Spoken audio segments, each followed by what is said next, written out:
जगन्नाथ मंदिर का रहस्य नहीं सुलझा पाया कोई, जहां पकने वाले प्रसाद में कभी नहीं आती कोई कमी, समुद्र के किनारे होकर भी नहीं सुनाई देती लहरों की आवाज, हवा की उल्टी दिशा में बहता है जिसका झंडा, जिसे कहते हैं धरती का वैकुंठ।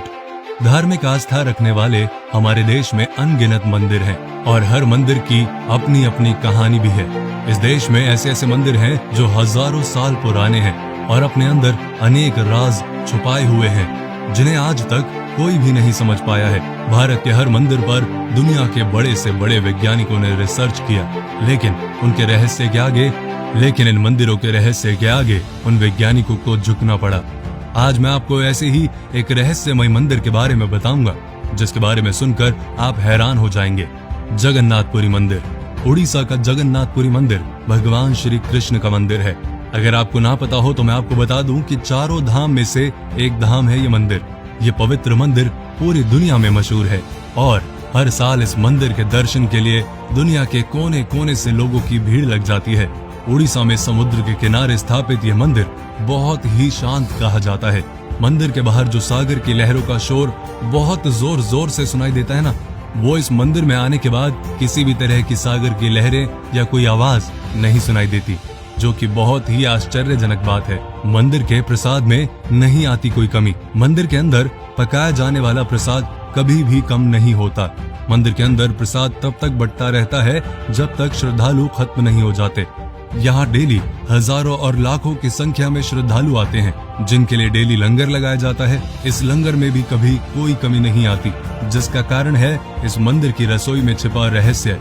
दरअसल इस मंदिर में प्रसाद पकाने के लिए 7 किस्म के बर्तनों को एक साथ पकाने के लिए रखा जाता है। लेकिन हैरान करने वाली बात यह है कि इसमें सबसे ऊपर रखे हुए बर्तन में प्रसाद सबसे पहले पकता है, फिर उसके नीचे रखे बर्तन में। भगवान को चढ़ाने वाला महाप्रसाद को बनाने के लिए 500 रसोइये, 300 उनके सहायक यानी 800 लोग काम करते हैं।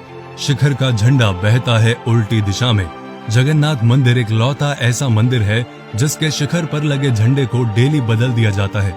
इस मंदिर की यह मान्यता है कि यदि एक दिन भी इसका झंडा नहीं बदला जाएगा तो यह मंदिर 18 साल के लिए बंद हो जाएगा। इसीलिए मंदिर का पुजारी डेली इस झंडे को इतनी ऊंचाई पर चढ़कर बदल देता है। लेकिन सबसे हैरान कर देने वाली बात जानते हैं आप क्या है?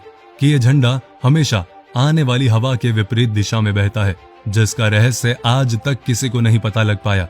शिखर पर लगे झंडे के साथ एक सुदर्शन चक्र लगाया गया है, जिसे हर दिशा से देखने पर उसका मुंह आपको आपकी तरफ ही दिखाई देगा। इस मंदिर की एक और बात हैरान करने वाली है कि इस मंदिर की इमारत की कोई छाया नहीं है। मंदिर के खजाने का रहस्य 34 साल बाद 2018 में उड़ीसा हाई कोर्ट की परमिशन से 16 लोगों की टीम इस मंदिर के खजाने की जांच करने के लिए आई थी, जिसके 2 महीने बाद इस खजाने के कमरे की चाबी खो गई, जिसका पता आज तक नहीं चल पाया। जांच करने वाली टीम ने रतन भंडार के रक्षक की मूर्ति की शपथ लेकर जांच शुरू की थी कि वहां की किसी वस्तु को और खजाने को वो हाथ नहीं लगाएंगे। उनका काम केवल सुरक्षा की जांच करना था। इस मंदिर के बारे में ये भी कहा जाता है कि इस मंदिर का निर्माण 7वीं सदी में किया गया था। अब तक ये मंदिर 3 बार टूट चुका है। 1174 ईस्वी में इस मंदिर को दोबारा अनंग भीमदेव ने बनाया था। कहा जाता है कि राजा इंद्रदेवमान को सपने में भगवान विष्णु ने दर्शन दिए और कहा कि नीलांचल पर्वत की एक गुफा में मेरी एक मूर्ति है जिसे नील माधव कहते हैं, उस मूर्ति के लिए एक मंदिर बनवाकर स्थापित कर दो। जिसके बाद राजा के सेवक नील माधव की मूर्ति को एक कबीले से चुरा लाए जो इस मूर्ति की पूजा करते थे। लेकिन मूर्ति चुराने के कारण नील माधव की मूर्ति नाराज होकर वापस चली गई और राजा से वचन देकर गई कि वो वापस जरूर आएंगे, लेकिन पहले वो उनके लिए मंदिर बनवाए। राजा ने मंदिर बनाया और भगवान विष्णु से आने की विनती की। भगवान विष्णु ने कहा कि पहले समुद्र में द्वारिका से तैर कर आ रहे पेड़ का बड़ा टुकड़ा उठा कर लाओ और उससे मेरी मूर्ति बनाओ। राजा के काफी कोशिश करने के बाद भी वो टुकड़ा ना उठा पाए, जिसके बाद राजा ने उसी कबीले के मुखिया से मदद मांगी और पेड़ का टुकड़ा उठा लाए, लेकिन कोई भी उससे भगवान की मूर्ति ना बना सका। जिसके बाद विश्वकर्मा भगवान एक वृद्ध व्यक्ति का रूप धारण कर आए और मूर्ति बनाने के लिए राजी हो गए।